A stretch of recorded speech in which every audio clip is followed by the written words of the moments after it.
130వ కీర్తన. యెహోవా, అగాధ స్థలములో నుండి నేను నీకు మొరపెట్టుచున్నాను. ప్రభువా, నా ప్రార్థన ఆలకింపుము. నా చెవికి యొగ్గి నా ఆర్ధధ్వని వినుము. యెహోవా, నీవు దోషములను కనిపెట్టి చూచిన ఎడల ప్రభువా ఎవడు నిలువగలడో? యెహోవా, నీవు దోషములను కనిపెట్టి చూచిన ఎడల ప్రభువా ఎవడు నిలువగలడో? భక్తులుగా మనం దేవుని సన్నిధికి గొప్పగా వచ్చినప్పుడు, ఆయన సన్నిధిలో, ఆయన ఆవరణలో మనం నిలబడి ఉన్నప్పుడు, ఈయన చాలా భక్తుడు, ఈయన బాగా ప్రార్థిస్తున్నాడు, వీళ్ళు బాగా పాటలు పాడుతున్నారు అని నాలాంటి పాస్టర్ అనుకోవచ్చు, నీ పక్కన ఉన్న తోటి సహోదరులు అనుకోవచ్చు, సహోదరులు అనుకోవచ్చు. కానీ నేను యగాదిగా దేవుడు ఒక్కసారి ఇట్లా చూశాడంటే వణుకు పుట్టుద్ది, భయం వేస్తుంది. ఎందుకంటే దేవుడు నరుడు పైరూపాన్ని లక్ష్య పెడతాడు, కానీ యెహోవా హృదయాన్ని లక్ష్య పెట్టేవాడు. ఆయన మన హృదయాంతరేంద్రియాలను ఎరిగినవాడు, మన తలంపులు ఎరిగినవాడు. మాట మన నోటికి రాకముందే మన మాటలు ఎరిగినవాడు. ఆ పరిసయ్యుడు చర్చికి వెళ్ళాడు. ఎవరైనా పరిసయ్యుడు మందిరానికి వెళ్ళి నిలువబడి మంచిగా ప్రార్థన చేసుకుంటున్నాడు. ఏమని చేశాడు? తీయండి, లూకా సువార్త 18వ అధ్యాయం 11వ వచనం.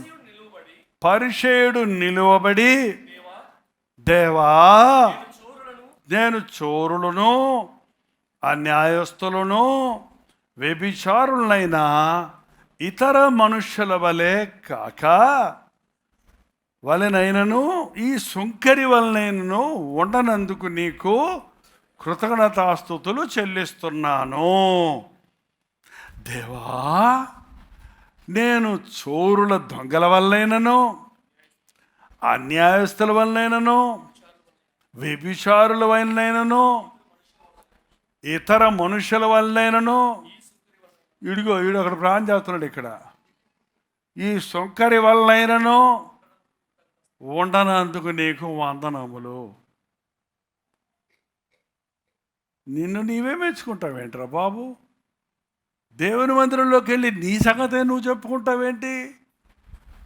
దేవుడు నిన్ను మెచ్చాలా, లేక నిన్ను నువ్వు మెచ్చుకోవడానికి వస్తున్నావా? చాలా జాగ్రత్తగా ఉండాలండి. మనం ప్రార్థన చేసేటప్పుడు విరిగి నలిగిన హృదయంతో ప్రార్థిస్తే దేవుడు వింటాను అంటున్నాడు.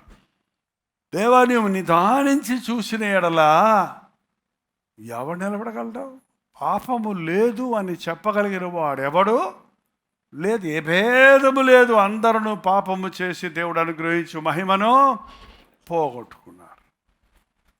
నువ్వు ఒక తప్పు చేయలేదేమో, వాళ్ళు చేసిన తప్పు నువ్వు చేయలేదేమో, నువ్వు చేసిన తప్పు వాళ్ళు చేయలేదు. కానీ మనమేమనుకుంటున్నాం, నేను వాళ్ళు చేసిన తప్పు చేయలేదు కాబట్టి పరిశుద్ధుణ్ణి. నువ్వు ఇంకో దాంట్లో తప్పిపోతున్నావు కదా. ఓ రోజు వ్యభిచారంలో పట్టబడిన ఒక స్త్రీని పరిసయ్యులు, శాస్త్రులు రోడ్డు మీద ఈడ్చుకొచ్చి ప్రభు ఇలా వాక్యం చెప్తుంటే ఆయన ముందు పడేశారట. చూడండి, 8వ అధ్యాయము యోహాను సువార్త 8వ అధ్యాయం. తెల్లవారగానే యేసు తిరిగి దేవాలయంలోనికి రాగా ప్రజలందరూ ఆయన యొద్దకు వచ్చిరి కనుక ఆయన కూర్చుండి వారికి బోధించుచుండెను. శాస్త్రులు, పరిసయ్యులను వ్యభిచారమందు పట్టబడిన ఒక స్త్రీని తోడుకొని వచ్చి ఆమెను మధ్య నిలవబెట్టారు. బోధకుడా, ఈ స్త్రీ వ్యభిచారం చేయుచుండగా పట్టబడెను. అటు వారిని రాళ్ళు రువ్వి చంపవలనని ధర్మశాస్త్రములో మోషే మనకు ఆజ్ఞాపించాడు కదా. ఆయనను నీవేమి చెప్పుచున్నావని ఆయన అడిగాడు. వాళ్ళు యేసు ప్రభువులో తప్పులు పట్టుకోవడానికి వచ్చారంట. మెయిన్ ఈయన ఏదో పెద్ద పరిశుద్ధుడు అంటున్నాడు, ఈయన దేవుని కుమారుడు అంటున్నాడు, అసలు ఈయన ఎక్కడ ఇరికించాలా అని అడ్డదిడ్డంగా ప్రశ్న వేయడానికి వచ్చారు.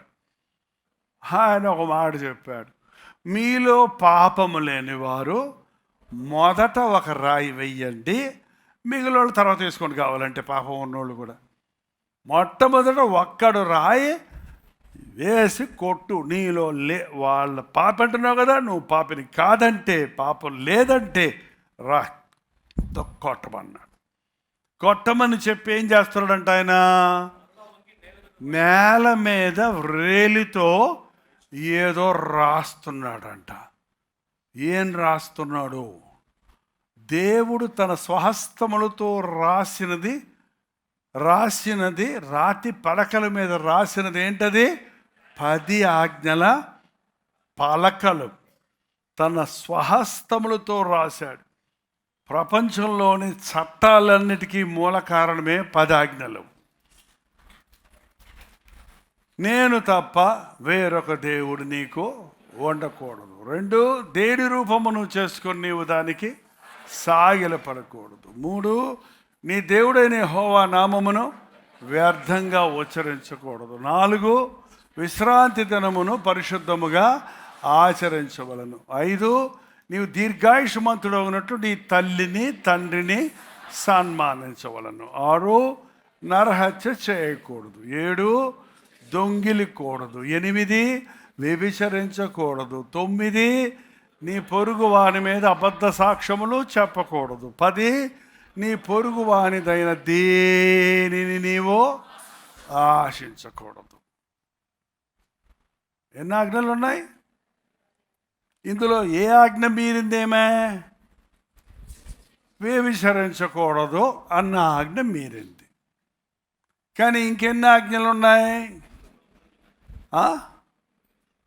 వ్యభిచరించకూడదు అన్న ఆజ్ఞ మీరు మీరలేదేమో, మీరు జాగ్రత్తగా ఉన్నారా, చేయలేదేమో.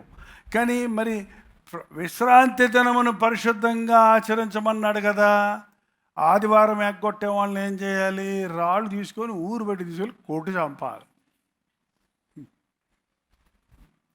ఏంటండి?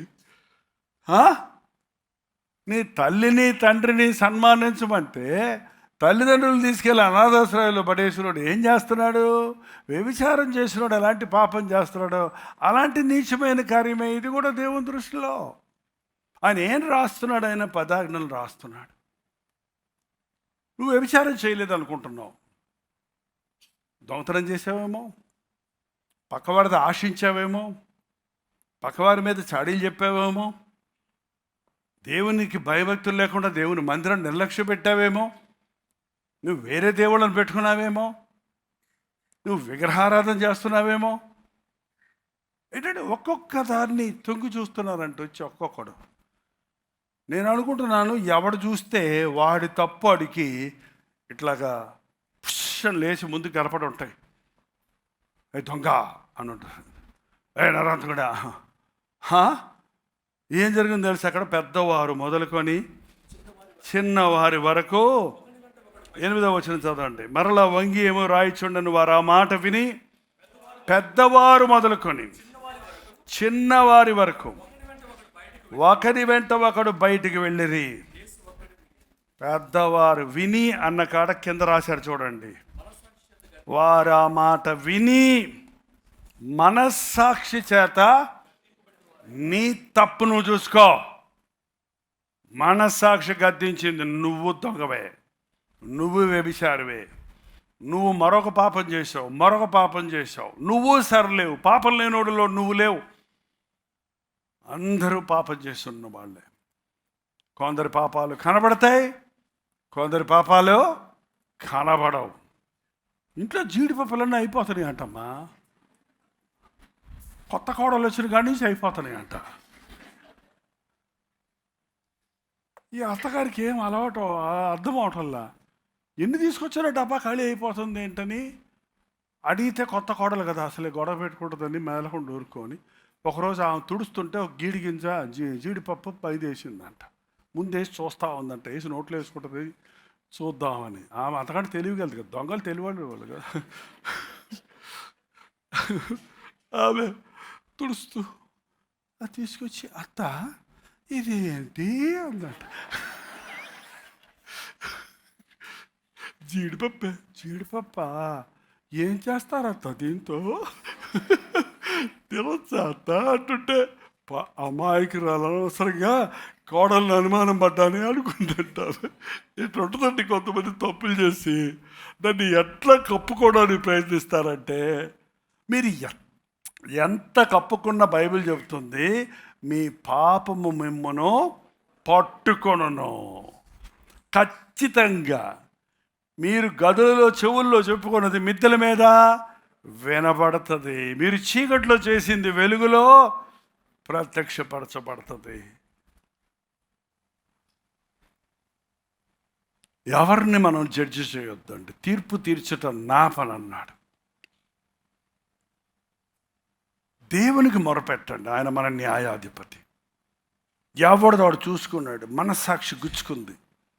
దేవుని వాక్యం మనసాక్షిని గుచ్చుద్దండి. మనుషులు చెప్తే మారరు, దేవుని వాక్యం మారుస్తుంది మనుషుల్లో. నువ్వు ఎంత చెప్పినా విననోడికి ప్రార్థన చేసి చెప్పి చూడు, పరిశుద్ధాత్మతను ఒప్పిస్తాడు. నువ్వు ఎంత చెప్పినా గ్రహించుకోలేనోని దేవుని సన్నిధిలో తీసుకొచ్చి దేవుని వాక్యం వినిపించు. ఆయన రెండంచులు కలిగిన వాక్యం ఆ మనిషి హృదయాన్ని పరిశీలించి తన స్థితిని బయట పెడుతుంది. అందరు పెద్దోళ్ళు మొదలుకొని చిన్నోళ్ళ వరకు వెళ్ళిపోయారు. అంటే మేము అందరం పాపులమని ఒప్పుకున్నారు. పాపులమని తెలిసి కూడా పాపాలు క్షమించమని క్రీస్తు దగ్గర అడగని వాళ్ళు ఎంతోమంది ఉన్నారు ఇప్పుడు. అప్పుడు కూడా తాము తప్పు చేశామని, అవునయ్యా మేము కూడా దోషులమని నిలబడి ఉండొచ్చు కదా, మమ్మల్ని కూడా క్షమించమని అడగొచ్చు కదా. మొత్తానికి రాళ్ళు కింద పడేసి వెళ్ళిపోయారు. ఎవరున్నారు అక్కడ? యేసు ఒక్కడే మిగిలిను. ఆ స్త్రీ మిగిలింది, నిలబడింది. ఎవరున్నారు? మీరు పాపం లేనివాడు అంటే అందరూ వెళ్ళారు. ఎవరు నిలబడ్డారు? యేసు ప్రభు పాపము లేనివాడు, పాపులలో చేరనివాడు, ప్రత్యేకంగా ఉన్నవాడు, పైనుండి వచ్చినవాడు, మనోవాక్కాయ కర్మలలో పాపము చేయనివాడు, కామ క్రోధ లోభ మద మత్సరములు లేనివాడు యేసు ఒక్కడే. నాలో పాపం ఉందని మీలో ఎవరు స్థాపించగలరు అడిగితే ఎవడు మాట్లాడలేకపోయాడు. ఆయన మీద అనవసరమైన నేరారోపాలు చెప్పారు. ఏంటి ఆయన మీద పంపిన నేరాలు ఏంటంటే ఇంతకీ? యేసు ప్రభు ఇంతమంది ఆడవాళ్ళు ఉన్నారు చుట్టూ, వాళ్ళతో ఏదో చేశాడని చెప్పారు. ఏమన్నా ఎవడన్నా గట్స్ లేవే, ఎవరు ఏం చెప్పలేకపోయాడు. లేదే అక్కడ. ఆయన పరిశుద్ధుడే, ఆయన ప్రభువే. ఏం చెప్పారు వాళ్ళు? నేను దేవుని కుమారుణ్ణి అన్నాడట. అది పెద్ద పాపం అంట. ఏంటంటే పాపములు క్షమించుటకు నాకు అధికారమో కలదు అన్నాడంట.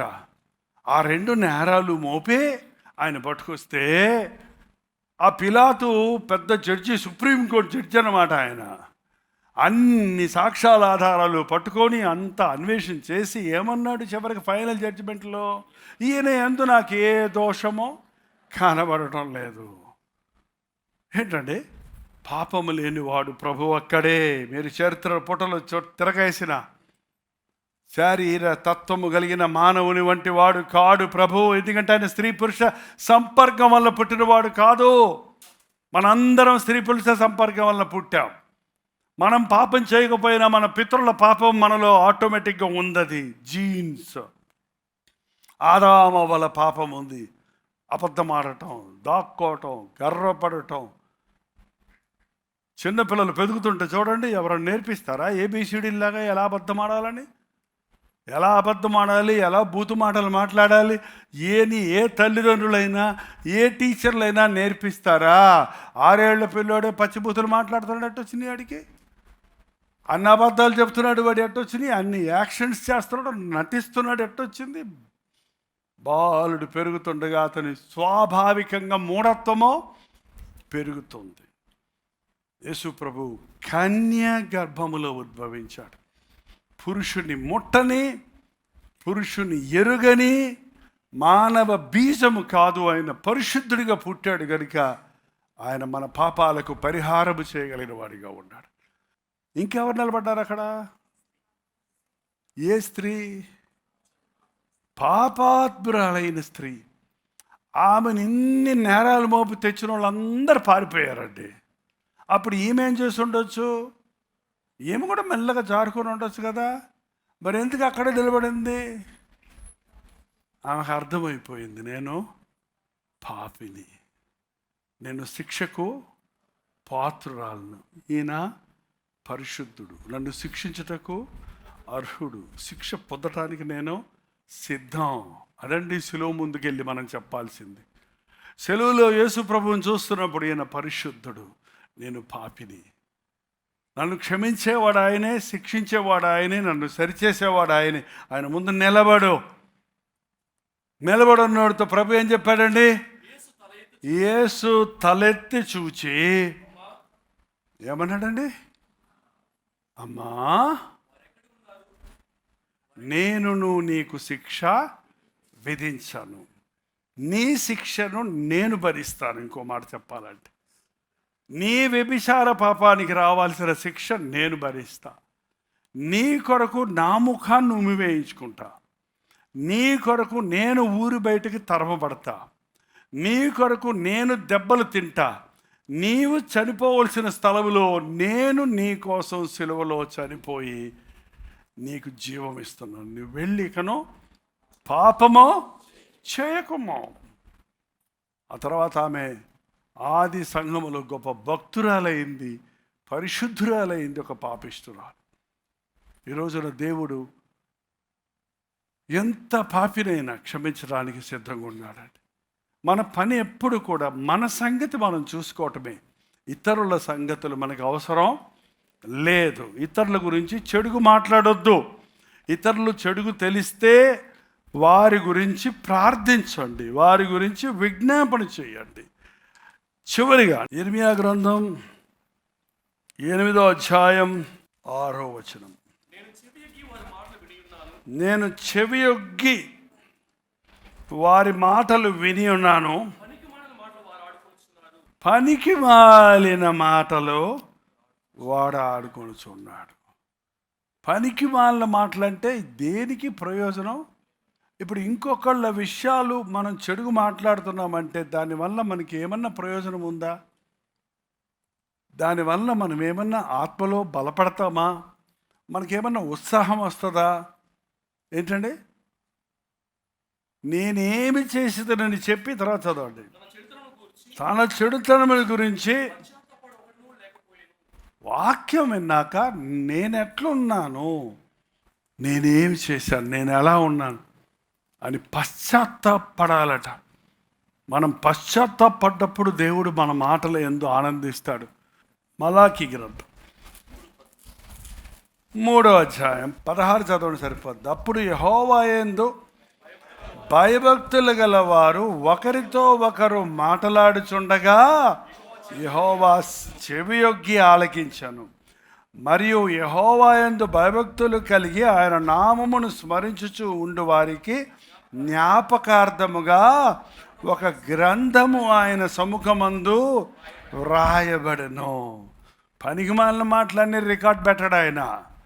పనికిమాలిన మాటలన్నీ రాసి పెట్టుకోలేదు పుస్తకంలో. కానీ దేవుని యందు భయభక్తులు గల వారు మాటలాడుకుని దేవునిని మహిమపరిచే మాటలు, దేవుని ఘనపరిచే మాటల్ని దేవుడు ఏం చేస్తాడండి? రికార్డ్ చేసి పెడుతున్నాడు. ఏంటండి, ఏం మాటలు మాట్లాడుకోవాలి మనం? దేవుని మహిమపరిచే మాటలు. లేచిలపడండి, ప్రార్థన చేద్దాం. ఒక్క నిమిషం కళ్ళు మూసుకోండి, ఒక్క చిన్న ప్రార్థన చేసుకుందాం. పరిశుద్ధుడా, నీకు వందనములయ్యా. ఇతరుల తప్పులు పట్టుకుంటే ఎందే మేము ప్రయాసపడేవారిగా గాక, నేనేమి చేస్తేమని మా తప్పులను ఎప్పటికప్పుడు సరిచేసుకుంటూ నీ వాక్యముతో మా జీవితాన్ని దిద్దుకొనుటకు సహాయం ఇచ్చాయి. మా స్థితిని మేము చూచుకొనుటకు, మా హృదయాన్ని శుద్ధి చేసుకున్నటకు, మా చుట్టూ బంధకములలో ఉన్నవారిని, పాప బంధకములలో ఉన్నవారిని, పాడైపోతున్న వారిని చూసినప్పుడు నాయన వారి కొరకు విజ్ఞాపన చేయుటకు, వారికి నీ సత్య సువార్తను వినిపించుటకు, నీ ప్రేమ కలిగిన పాదముల దగ్గర తీసుకొని వచ్చుటకు మాకు సహాయం ఇచ్చి దేవ, పరిశుద్ధాత్మ కార్యాలు మా హృదయాలలో జరిగించున్నాయని, ఈ లోకానికి వేరే నీ సాక్షులుగా బ్రతకాలని నీ రక్తమిచ్చి మమ్మల్ని కొన్నావు గనుక ఎప్పటికప్పుడు ఈ లోక బాల్యం నుండి మమ్మల్ని శుద్ధీకరించాలని కోరుకుంటున్నావు గనుక మా హృదయాలలో నీ రక్తమును ప్రక్షాళన చేయము నాయన. మా చిన్న చిన్న బలహీనతలు కూడా నీ పాదముల దగ్గర ఒప్పుకొని శుద్ధులమై పరిశుద్ధులమై నీకు ఇష్టలమై నీ సాక్షులుగా బ్రతుకుటకు సహాయం ఇచ్చాడు. క్రీస్తునామమున అడుగుచున్నాము తండ్రి, ఆమేన్.